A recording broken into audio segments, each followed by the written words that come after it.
Hey everyone. Okay, it's time to answer some questions that came through. All right, so Heather, would you please read the questions? All right, the first one's from Patty. When do you want to advertise the house price, and when do you want to wait until you have a conversation with the buyer to reveal it? Okay, Patty. All right, now here's the thing. Now you don't have a staff yet, I don't think. So it's just going to be easier for you than it is for me, believe it or not. So to start off with, I don't want to talk about the price, because if I reveal the price to people who are just kind of like kicking the tires, kind of curious and all that kind of stuff, they will always call to try to find out the price. So if I put it in my advertisements, if I advertise that price, then people aren't going to call. They already got the answer, but they know nothing about my system. They don't know all inside of what we can do for people. They don't have a clue about us at all.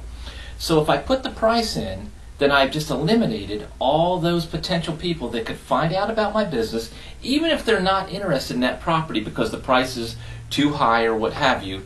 But they might know someone else who is interested in our program. They can't hear about my program if we didn't communicate with them. So I get them to call by not revealing the price. And that's only one way. There's many ways that I get them to call.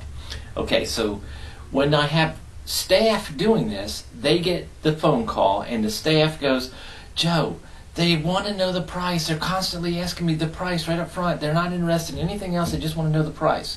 So I let my staff know the price, but give it out as a last resort, not in the very beginning. Sometimes the staff takes the easy way and just goes ahead. A person calls, I want to know how much such and such address is, and they reveal the price right then and there without finding out who the person is, any way to communicate with them about any other property that we have for sale, and it's over right there and they're not on my list. I want a strong, solid, powerful buyer's list. Anybody who's contemplating buying real estate, I want them on my list. So you can understand what I just said there. You can keep from revealing that price until you get at least. They call and they say, hey, I want to know the price right now. Listen, let me get your phone number in the event that we get cut off before I can get done telling you about the different ways that you can buy this property. I'm asking for the phone number right away. And if I have the phone number, then I've got a little bit more information on them. So if I have to give them the price before they get aggravated with me or whatever, then of course I can reveal the price. But try not to as much as you can. What was the second part of that question? There's a second part right there. You asked about revealing the price, and then she said something about when do you want to reveal it? When do you want to wait until you have a conversation with the buyer to reveal it? Okay, so now the time that I actually reveal the price in most of my deals that are actually happening deals, I'm not talking about people that are calling just to find out about the property, but I'm talking about when I'm actually sitting down with the people that are the most important to our business, which are the true buyers. Usually the time that price is revealed is when we're filling out the last page of the contract, because 90% of them are in my lease purchase program. So the price is then put into that. They know it. They see it right there. We discussed the contract. They haven't signed anything. And now they're aware of the price of that property. Now it's time for them to decide, do they want it still or not? All right. Next question. The next set of questions are from Rick. Mm-hmm. He says, I got the book, want the training, need to make sure it all will be answered. What is okay. What is it in a seller we are looking for? What type of seller is attracted to what we do? Okay, Rick, you're not used to my training yet. You're not used to my world. So you're speaking from the world of paying attention to what a lot of other people talk about in real estate investing. But probably a lot of those don't really do real estate investing, or if they do, there's ones and twos here and there they do, or maybe they do 30 deals a year or something ridiculously low like that. But here's the thing. We're interested in all types of sellers. So if you think your question is there only one type of seller that's going to communicate with us, and that seller is a desperate seller, then no. Here's what you got to learn how to focus on. You got to learn how to focus on identifying the problem and solving it. So the one deal that I always like to talk about, which really drives the point home in this question that you're asking, by the way, it's a great question, is this. I have a seller who came to me with a house that was 5 3/4 acres, 3 or 4 bedroom brick rancher in the country, and the house was free and clear. So is that a desperate seller? No. Are they about to lose the property? No. Are they 3 months behind? No. Are they in a pre-foreclosure? No. There's no possibility because there's no debt on the property. So this lady came to us, signed her house over to me. I bought the house for $500 a month, no interest, 5-year balloon on the note. And the house is worth a lot of money, at a much higher payment than that is required.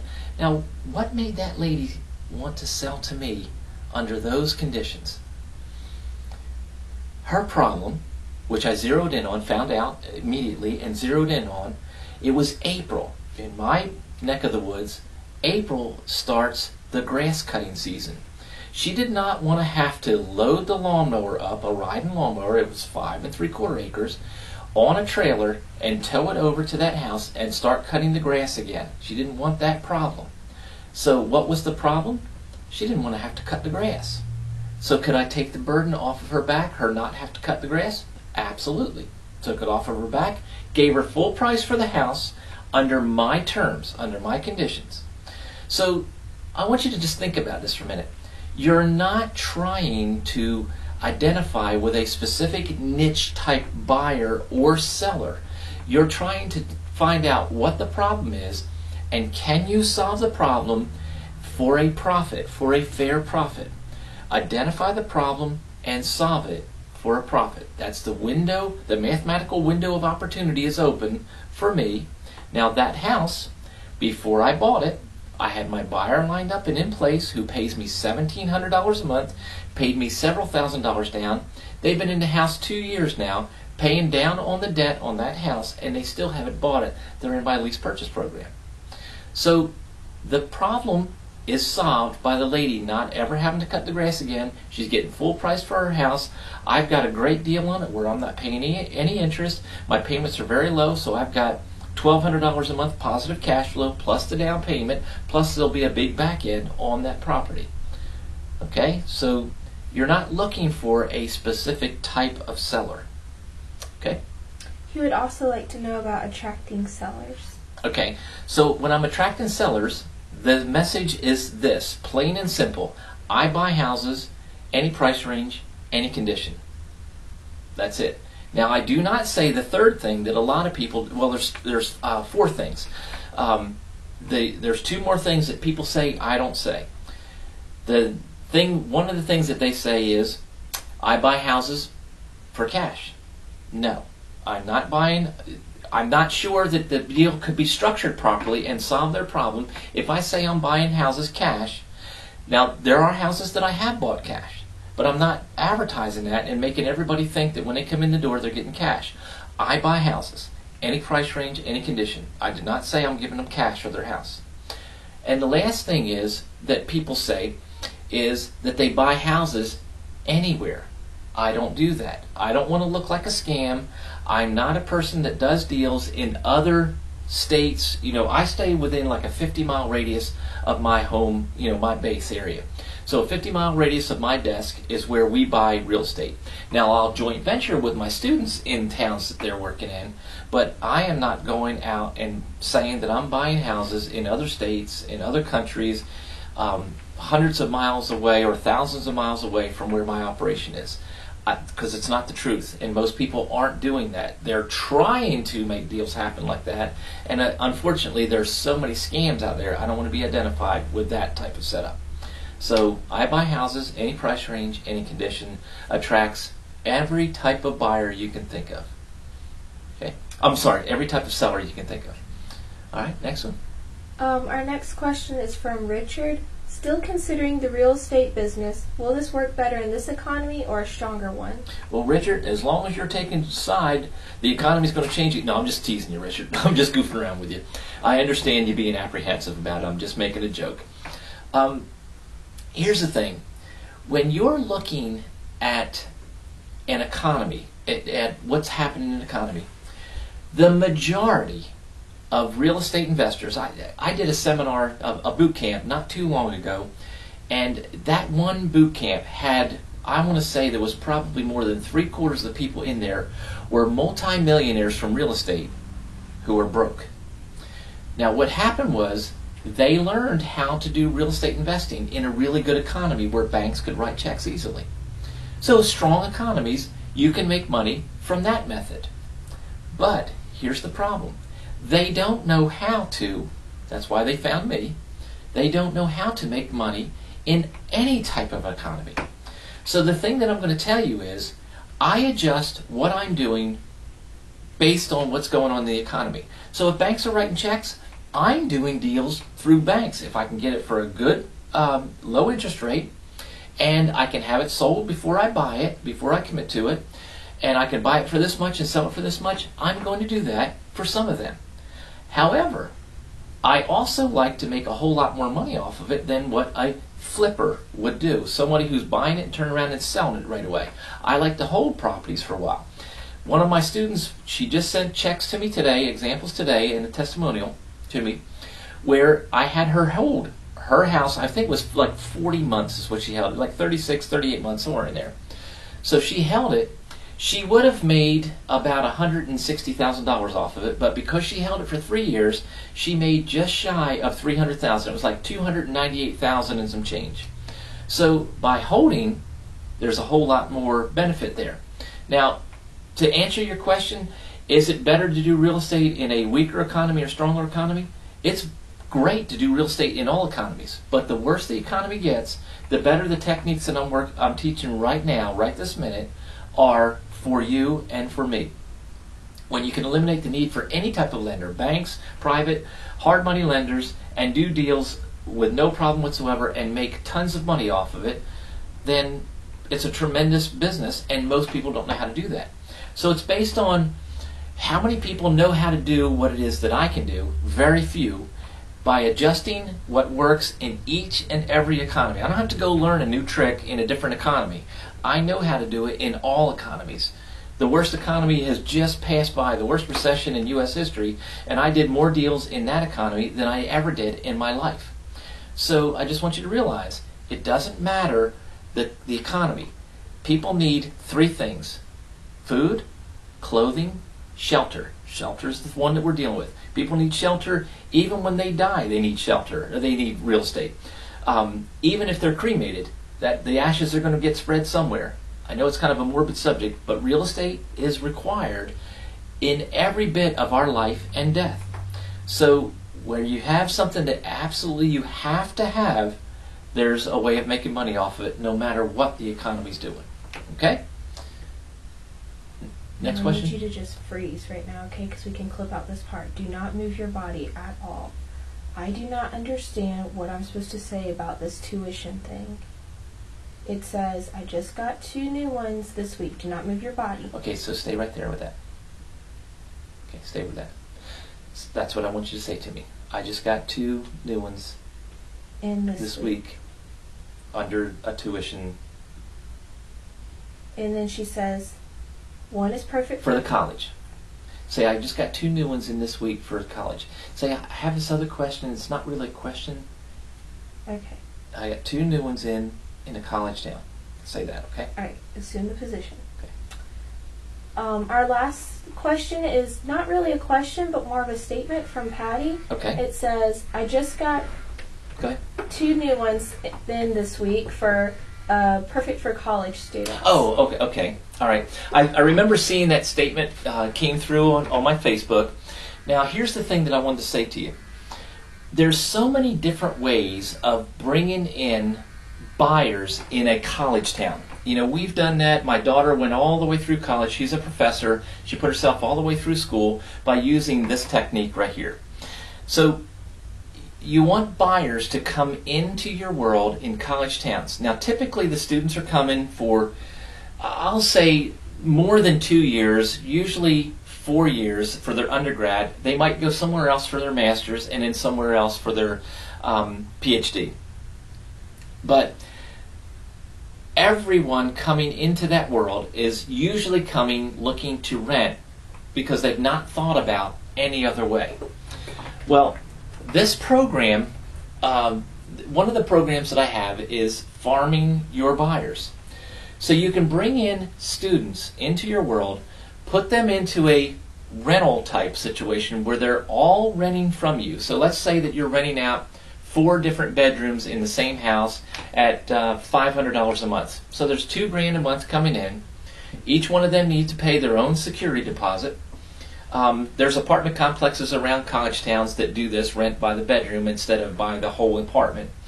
But you're doing this with a house. So you're renting out to each individual student a bedroom. They're sharing the common area, and of course they all sign the agreement on this whole thing. So you've got $2,000 coming in. Let's say the house cost you $1,500 a month. And now you're going to communicate with those students who are adults, and you're going to communicate with the students' parents or guardians or whoever's paying the bill for them. The communication goes like this. Hey, we can set it up where your student, your son, your daughter, what have you, can buy this property from us, or you, the parents, can buy this from us, and we'll hold the financing, and they can continue living there. They can then rent to their friends or their students in the same study, same whatever, subject matter that they're going through, and control the students. And now that one who is the person that's buying it or their parents are buying it now gets the contracts, the rental contracts of all the others that are going to be living there also. So now they're buying it on a monthly payment. Maybe they're paying $1,800 a month and they're receiving $2,000. Maybe you've got the house less than that. Maybe you've got it at $1,200 and you're still receiving $2,000. There's room in there for you to have good cash flow and room for them to have some cash flow. Or you can let them have all the cash flow and you can just take the down payment as the assignment fee and let them have the rest of the deal. At the same time, a lot of these parents are interested. I won't say a lot. I'd say probably about 30% of the parents that were in our deals paid a year in advance for the rent on that room. So they pay 1 year in advance. Now, is that unusual? Is that weird? No. When you are in the dorm is paid per semester. So typically a check is written for an entire semester, and that's usually only about 4 months. So the semester payment is made is 4 months worth of rent up front. But here's the crazy thing. A lot of people don't realize that when you're in a dorm, you have to move out at least once a year. Or you have to move out once a year and you can't go into the dorm during the winter break time frame. So a kid's moving in or a young adult's moving in and they're constantly having to move out. It's a great place to go dumpster digging if you love that kind of stuff, because tons of stuff is thrown away every May or June because they have to move completely out. Everything's out. Their home is in another state. They don't have a truck to haul it back or will do anything with it. So they just throw good stuff away, and people in thrift shops go after that stuff and sell it. So, but the bottom line is, farm your buyer, find your most responsible one, find the one that the parents want to be involved in it also, and do it from that perspective.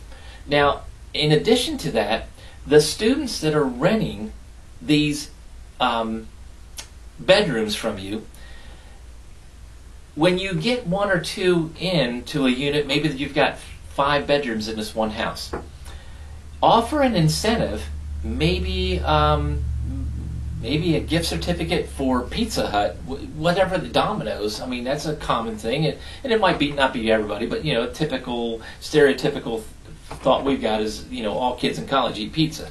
But a gift certificate for that, or a decent restaurant, or maybe a certificate for $100 worth of groceries at the grocery store, if they're one of those kind that will cook their own meals.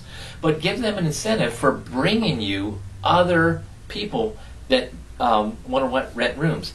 Also, like we do the pick your neighbor in our housing subdivisions, where we tell all of the neighbors that, hey, we're the ones that just sold that house, or we have that house for sale, and if you'd like to pick your own neighbor, we'll give you $250 or a gift certificate if you can bring us a buyer for that house that's next door to you or down the street from you. So you can do the same thing with a unit where a house where kids are renting it by the bedroom. They can pick their own neighbors in there. They can get their friends they went to high school with to be able to rent along with them inside the same house. This kind of eliminates some of the riffraff problem too, if they already know the people that they're going to be sharing a home with, sharing a house with. So, but offer up a little incentive for them to go find other people for you. Okay? So, I think that's about it on this one. All right, thanks now. I appreciate it.